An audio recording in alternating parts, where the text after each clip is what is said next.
नमस्कार विद्यार्थी मित्रांनो, कालच्या व्हिडिओमध्ये आपण 16.1 मधली काही उदाहरणं बघितली. आज आपण त्याच्या पुढील उदाहरणं बघणार आहोत. 16.1 मधलं हे 9th एक्झाम्पल आहे. एक्झाम्पल असं आहे, for getting 3 as a sum how many times will you add 6/18 to 6/18. हे उदाहरण 2018 साली येऊन गेलेलं आहे. आता या उदाहरणाचा अर्थ कसा आहे, फॉर गेटिंग 3 म्हणजे 3 ही व्हॅल्यू आली पाहिजे आपल्याला. ॲज अ सम म्हणजे बेरीज 3 आली पाहिजे. Okay. How many times will you add 6/18 to 6/18 म्हणजे 6/18 मध्ये 6/18 किती वेळा मिळवावे की त्याची व्हॅल्यू किंवा तो ॲडिशन ही 3 येणार आहे. ओके. आता यासाठी विद्यार्थी मित्रांनो आपण नियम बघितला होता. सगळ्यात पहिला नियम असा आपण बघितला होता की if the numerator and the denominator of a fraction are the same the value of the fraction is 1. म्हणजे जर न्यूमरेटर आणि डिनॉमिनेटर हे जर सारखेच असतील तर त्या फ्रॅक्शनची व्हॅल्यू काय असते, 1 असते. ओके. आपल्याला फ्रॅक्शनची व्हॅल्यू हवी आहे ती 3, बरोबर. मग आता ही 3 व्हॅल्यू कधी येणार, तर सगळ्यात प्रथम आपण एक व्हॅल्यू कधी येणार हे बघूया.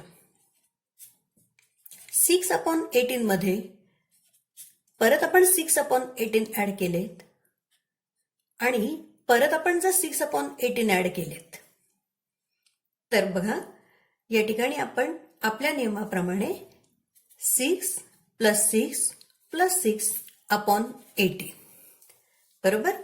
आणि मग हे सगळे न्यूमरेटर ऍड केल्यानंतर त्याची जी सम आहे ती येते 6 + 6 + 6 = 18/18. मग आपल्या नियमाप्रमाणे when the numerator and the denominator are equal then the value of the fraction is 1. Here is 18/18 म्हणजे 18/18 आले म्हणजे त्या फ्रॅक्शनची व्हॅल्यू काय झाली आहे, 1. आता त्या फ्रॅक्शनची व्हॅल्यू 1 झालेली आहे म्हणजे या फ्रॅक्शनचे ही जी व्हॅल्यू आहे इथे आपल्याला किती घ्यायचे आहेत, आता 3 आले पाहिजे. ही 1 आलेली आहे. मग अशी कुठली संख्या आपण या ठिकाणी घेतली म्हणजे या फ्रॅक्शनची जी व्हॅल्यू असेल ही 3 असेल, हा आधी विचार करायचा. मग आपल्याला 3 इथं व्हॅल्यू हवी असेल तर आपण या 18ने या 3ला जर मल्टिप्लाय केलं तर आपल्याला कुठला अंक मिळतो, 18 × 3 म्हणजे 54 बरोबर. जर आपण 54/18 या पद्धतीने जर संख्या घेतली तर आपल्याला 3 ही व्हॅल्यू मिळते म्हणजे 18×3 = 54. 3 ही फ्रॅक्शनची व्हॅल्यू आपल्याला मिळते आहे. मग इथे 54 येण्यासाठी आपल्याला 6/18 मध्ये किती वेळा 6/18 ऍड करावे लागतील हा आपला प्रश्न आहे. मग आपण असा विचार करायचा की 6/18 या फ्रॅक्शनमध्ये 6/18 किती वेळा मिळवायचे.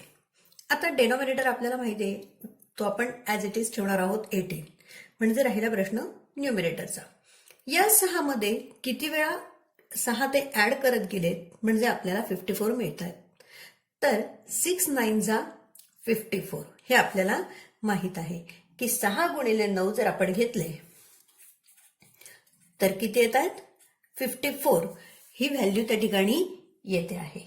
म्हणजे या 6 मध्ये 6/18 या फ्रॅक्शन मध्ये 6/18 हे त्या ठिकाणी 9 वेळा आपल्याला ते आले पाहिजेत असा त्याचा अर्थ आहे. मग हे 9 वेळा यायचे असतील तर ऑलरेडी आपल्याला हा 6/18 दिलेला आहे. मग हा 6/18 जर आपण सोडला तर पुढे 6/18 किती वेळा राहील तर 8 वेळा. बघा 6/18 + 6/18 + 6/18 + 6/18 प्लस 6/18 हे 6 वेळा झालेत, plus 6/18 plus 6/18 plus 6/18. Okay, how many times the 6/18 is? 1, 2, 3, 4, 5, 6, 7, 8 and 9. म्हणजे 6/18 हा फ्रॅक्शन 9 वेळा जर आपण घेतला तर आपल्या नियमाप्रमाणे 6 plus 6 plus 6 plus 6 plus 6 plus 6 या पद्धतीने डेनॉमिनेटर आपण 18 तो ॲज इट इज ठेवतो. म्हणजेच इथे येतं 54/18 and the value of the fraction is 3. बरोबर. सम जो आलेला आहे फॉर गेटिंग 3 ॲज अ सम असं म्हटलंय, जो आपण काढलेला आहे. 3 हा सम आलेला आहे, 54/18 हा फ्रॅक्शन आलेला आहे, त्याची व्हॅल्यू 3 आलेली आहे. मग 6/18 मध्ये आपण किती वेळा ऍड केलेला आहे? हा एक आपल्याकडे आहेच. हा 6/18 याच्यामध्ये किती वेळा ऍड करावं लागलं?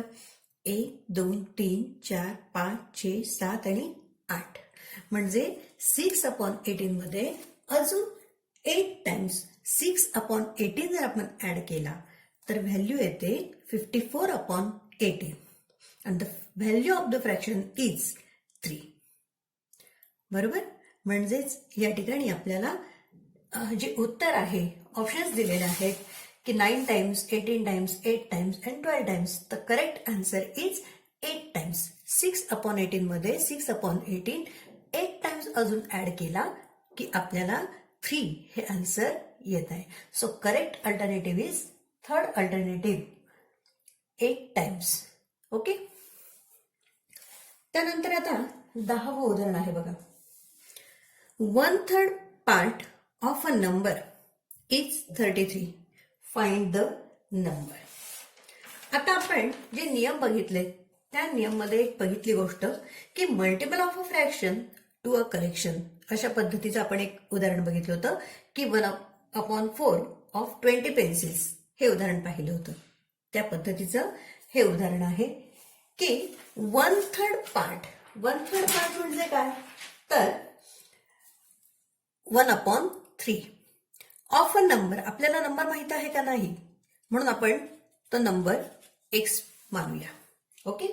अ नंबर इज एक्स. ओके. या नंबरचा 1/3 पार्ट म्हणजेच एक्सचा 1/3 पार्ट म्हणजेच 1/3 पार्ट हा काय आहे? 33. बरोबर. एका नंबरचा 1/3 पार्ट इज 33 म्हणजे 33 आहे. Then find the number.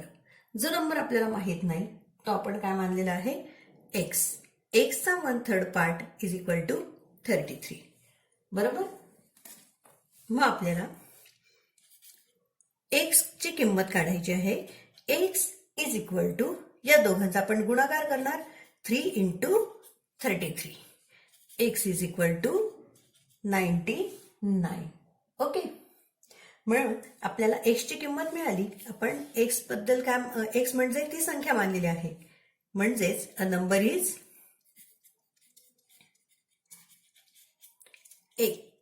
Is equal to 99. म्हणजेच तो नंबर कुठला आहे? तर 99 हा तो नंबर आहे. ओके. मग आपल्याला इथे करूनही बघता येईल. 99चा 1/3 पार्ट जर आपल्याला करून बघता आला तर बघा. 3 3 जा 9, 3 3 जा 9, 33 into 1 33. आलं उत्तर. म्हणजे तो नंबर कुठला असेल तर 99. Okay. So the correct alternative is first alternative 99. मुलांनो, हेही उदाहरण 2018 साली हे येऊन गेलेलं आहे. यानंतर आता आपण पुढचं उदाहरण बघूया. आता 16.2 मधलं उदाहरण बघूया. 16.2 मधलं हे दुसरं उदाहरण आहे जे आत्ताच आपण बघितलं आहे. How many times should 3/15 be added to 3/15 to get the sum 2. म्हणजे उदाहरणाचा अर्थ असा आहे की 3/15 मध्ये 3/15 ही संख्या किती वेळा ऍड करावी किंवा किती वेळा मिळवावी म्हणजे उत्तर 2 येणार आहे. ओके. आता आपण जो आधीचा नियम बघितला तो नियम असा आहे की numerator and the denominator of fraction are the same, then the value of that fraction is 1. हा आपला नियम आहे साधा सोपा.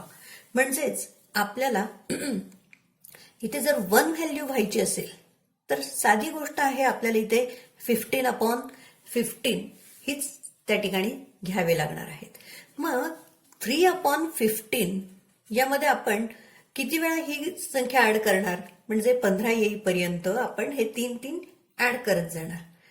म्हणजेच न्यूमरेटरची ज्या वेळेला बेरीज 15 येणार आणि डेनॉमिनेटर आपण ऍज इट इज 15 लिहिणार, तेव्हा आपला फ्रॅक्शन होणार 15/15 आणि त्याची व्हॅल्यू होणार 1. So 3/15 plus 3/15 plus 3/15 plus 3/15. बघा आता याची व्हॅल्यू किती झाली, 3 प्लस 3 प्लस 3 प्लस 3 प्लस 3, 3चा 5 वेळा ऍडिशन, म्हणजेच 3 गुणिले 5. 3 गुणिले 5 15 येतात. डेनॉमिनेटर आपण ऍज इट इज लिहितोय 15/15 इज इक्वल टू 1. आता आपल्याला त्यांनी काय म्हटलं आहे की सम किती पाहिजे आपल्याला, तर सम 2 आला पाहिजे. म्हणजे जिथे 15/15 इज इक्वल टू 1 होते तिथे आपल्याला 2 येण्यासाठी काय घ्यावं लागेल, 13/15. 15 2 जा 30. सेम आपण मागच्या उदाहरणात पण बघितलं की इथली व्हॅल्यू वाढवायची. 30/15 आलं म्हणजे त्या फ्रॅक्शनची व्हॅल्यू काय होईल, 2 होणार. 15 दुने 30 म्हणजे फ्रॅक्शनची व्हॅल्यू 2 होणार. मग इथे जर 30/15 हा फ्रॅक्शन येण्यासाठी आपल्याला या ठिकाणी 3/15 मध्ये किती वेळा हे 3/15 ऍड करावे लागतील, तर साधी गोष्ट आहे.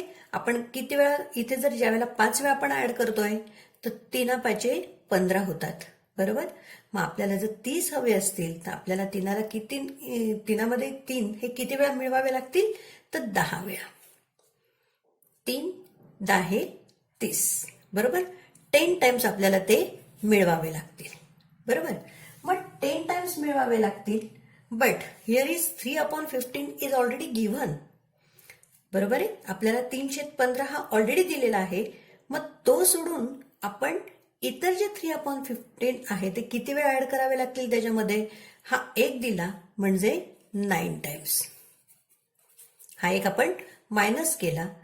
मग आता आपण बघा 3/15 प्लस 3/15 प्लस 3/15 प्लस 3/15 प्लस 3/15. आता हे एवढं मोठं गुणाकार आपण खरं करत बसायची गरज नाही. हे छोट्या छोट्या ट्रिक्स आहेत जे आपण शिकून घ्यायचे आहे की इथे 30 येण्यासाठी 3ला म्हणजे 10ने गुणलं की इथे 30 येतात, म्हणजे 10 वेळा मिळवावं लागेल.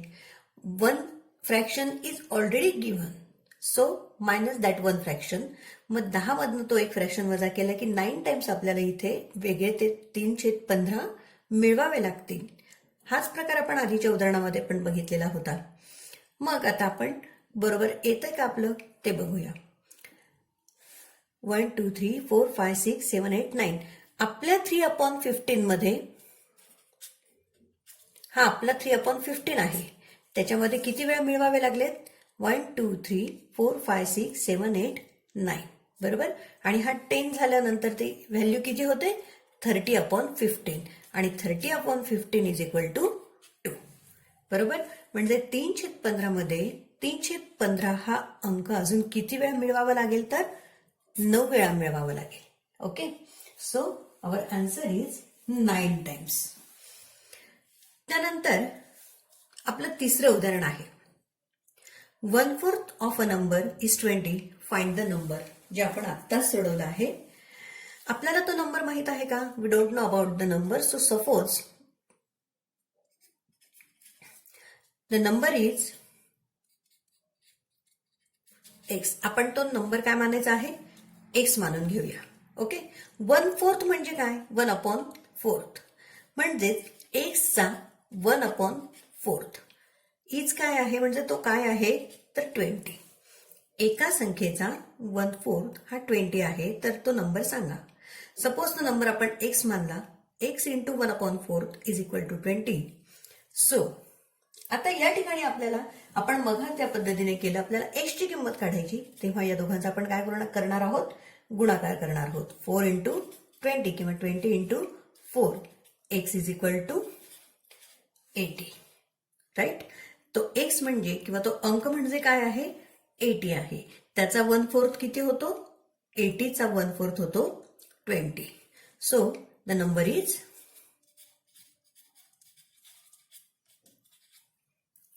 80. ओके, हे उदाहरण आपण बघितलं आहे. आता आणखी एक उदाहरण बघूया. The next example is 7th example. मुलांनो, हे उदाहरण आता नीट बघा. आता हे जे 7वं उदाहरण आहे, या उदाहरणामध्ये खूप मोठे फ्रॅक्शन्स, म्हणजे फ्रॅक्शन्स छोटे असले तरी ते खूप दिलेले आहेत आणि क्रिया पण खूप करायच्या आहेत. 2/3 into 5/7 plus 1/4 into 3/7 minus 7/3 into 1/4. म्हणजे आपल्याला या उदाहरणामध्ये मल्टिप्लिकेशन, ऍडिशन, सबट्रॅक्शन ह्या सगळ्या गोष्टी करायच्या आहेत. मग अशा प्रकारचं उदाहरण आल्यानंतर एक गोष्ट आपल्या लक्षात येते की आपण या सगळ्या फ्रॅक्शनचे गट करून घेऊयात, ग्रुप करून घेऊयात. म्हणजे आपण हे उदाहरण असं मांडू, 2/3 into 5/7 plus 1/4 into 3/7 and minus 7/3 into 1/4. हे 3 आपण ग्रुप केलेले आहेत. मग आपण आता प्रत्येक वेगवेगळे प्रकरण हे उदाहरण सोडवणार आहोत. First we have to do the multiplication. 5 into 2 10/7 into 3 21 plus 3 1 जा 3 4 इंटू 7 28 मायनस 7 1 जा 7 अँड 3 4 जा 12. ओके, या पद्धतीने आपण त्यांचं मल्टिप्लिकेशन केलं.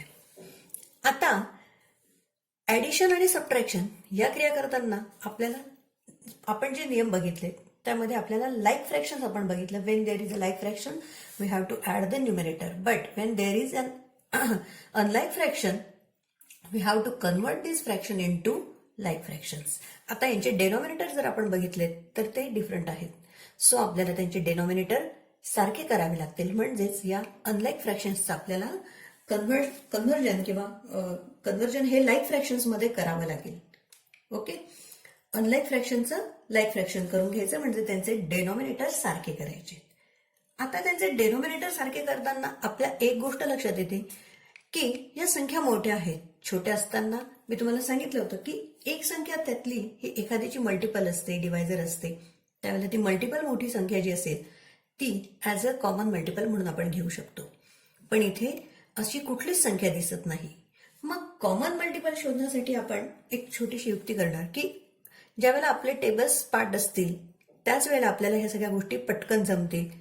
की अशी कुठली संख्या असू शकते की हे तिघांच्याही पाढ्यात असेल अशी संख्या आपण शोधायची आहे.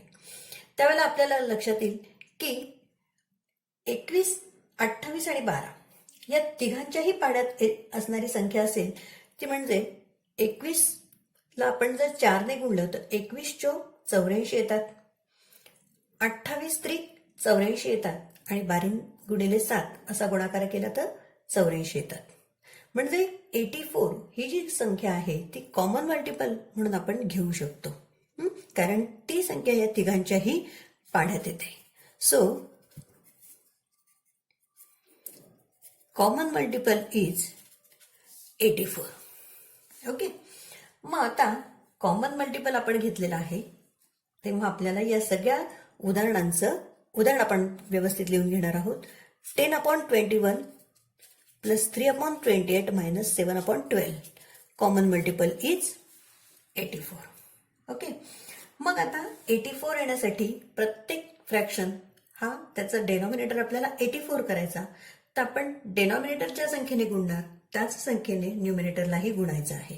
सो 10/21 या ठिकाणी डेनॉमिनेटर 84 होण्यासाठी 21ला आपल्याला 4 ने मल्टिप्लाय करावं लागेल. So numerator is also multiply by 4 plus fraction लिहून घ्यायचा.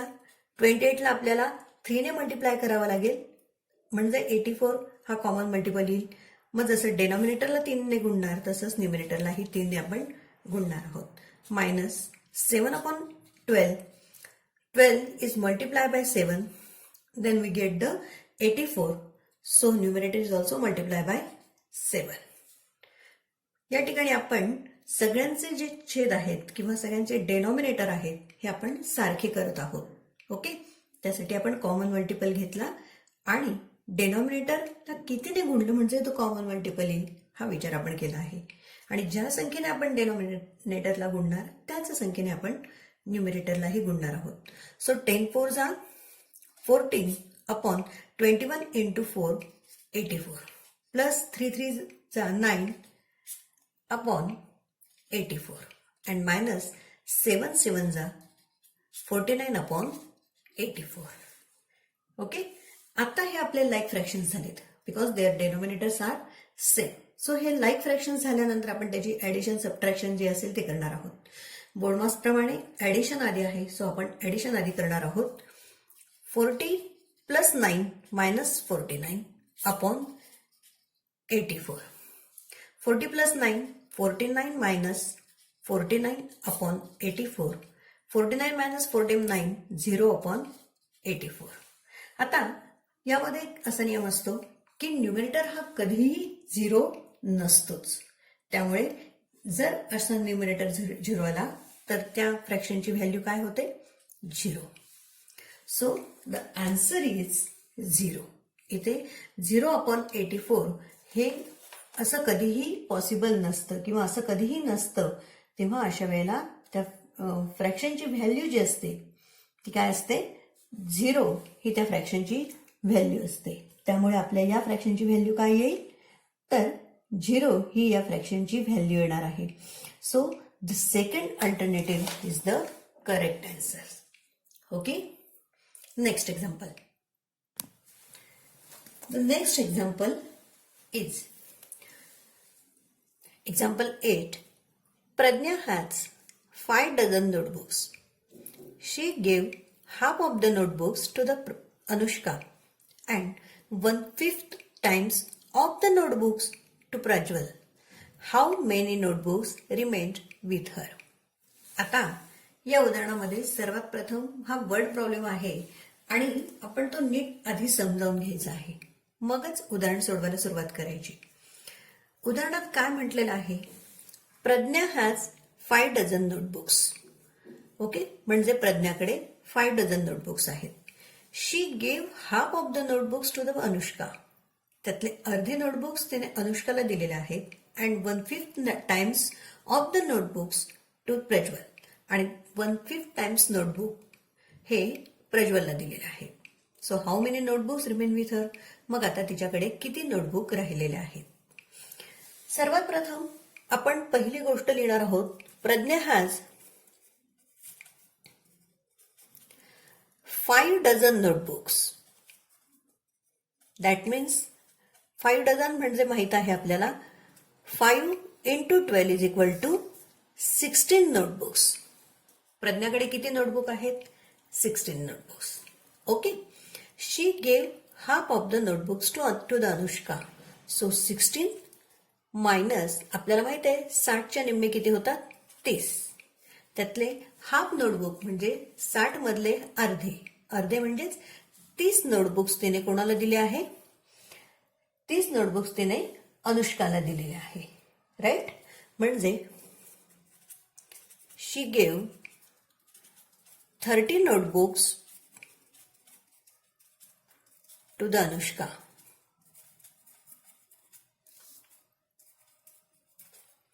तिच्याकडे 60 होते, या 60 मधले तिने 30 नोटबुक अनुष्काला दिलेले आहे.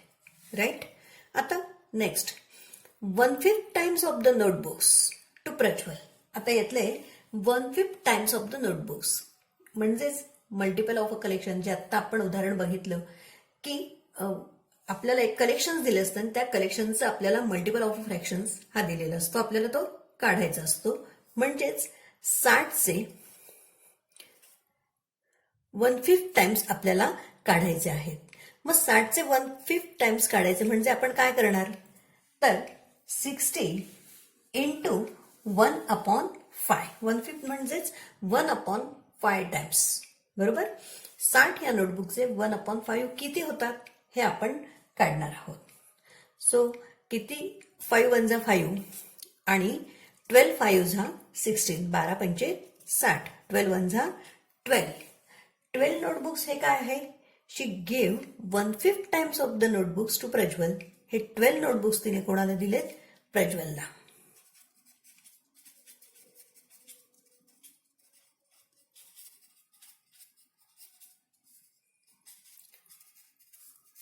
She give 12 notebooks to the Prajwal, बरोबर. 30 notebooks to the Anushka, 12 notebooks to the Prajwal. प्रश्न काय विचारलाय आपल्याला? How many notebooks remained with her. तर आता तिच्याकडे किती राहिलेले आहेत? So she has 60 notebooks. Okay, त्यातले 30 तिने काय केलेले आहे? तर अनुष्काला दिलेले आहेत आणि 12 तिने प्रज्वलला दिलेले आहे. म्हणजे या 60 मधनं 30 प्लस 12 किती होतात? तर 42. हे आपण मायनस करायचे. 60 minus 42 is equal to 10 minus 2. या ठिकाणी 8 होतात आणि 5 मायनस 4 इज इक्वल टू 18. हे आपल्याला उत्तर मिळते. म्हणजे 60 मधनं 42 नोटबुक्स आपण वजा केलेत, जे त्यातले 30 तिने अनुष्काला दिलेत आणि 12 प्रज्वलला दिलेत.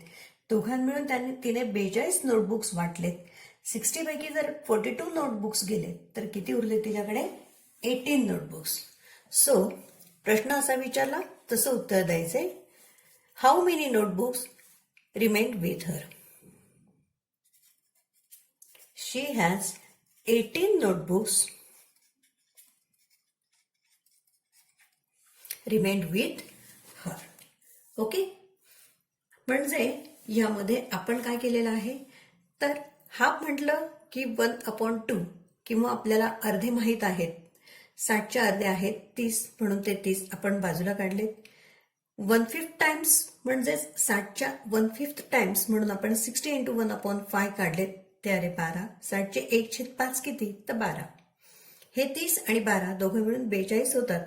60 मधनं हे 42 वजा करून 18 नोटबुक्स हे तिच्याकडे राहिलेले आहेत. Okay, next example.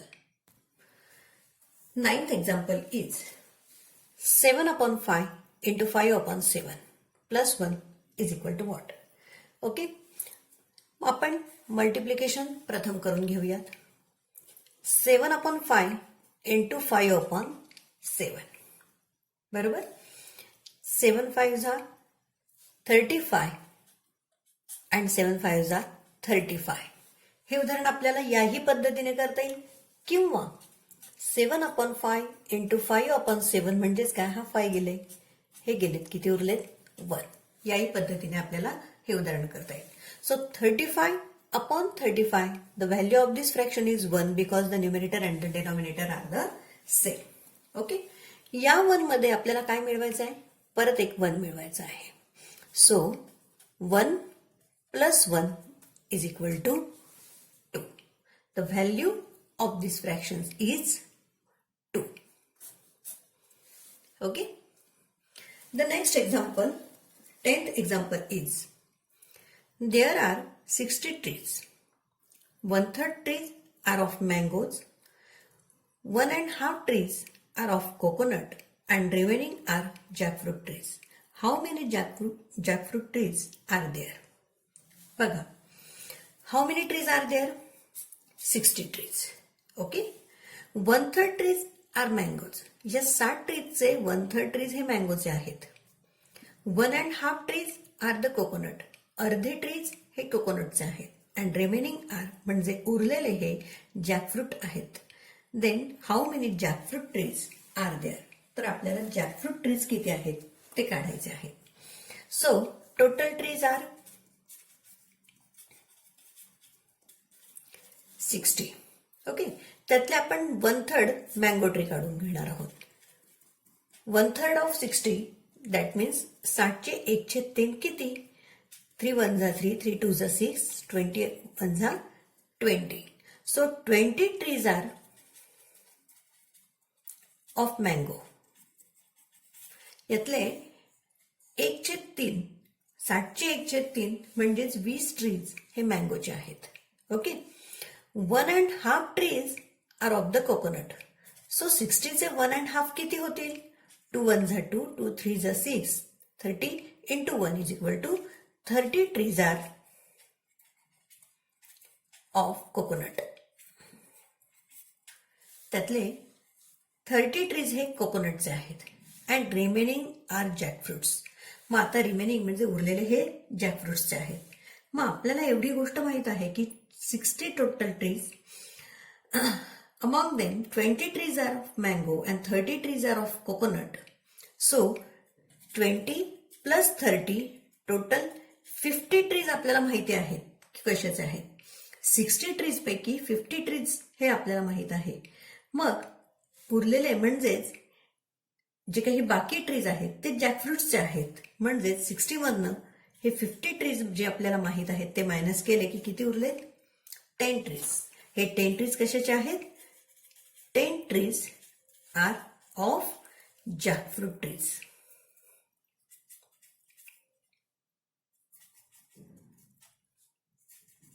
त्यातले जे 10 उरलेले ट्रीज आहेत ते कशाचे आहेत? जॅकफ्रूटचे आहेत.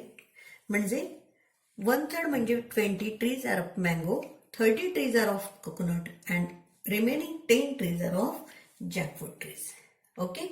In this way, we solve all these examples from 16.1 and 16.2. मुलांना आता यातले हे सर्व उदाहरणं तुमच्या वहीत सोडवा आणि उरलेली उदाहरणं ही तुम्ही तुमच्या वहीमध्ये सोडवायची आहेत.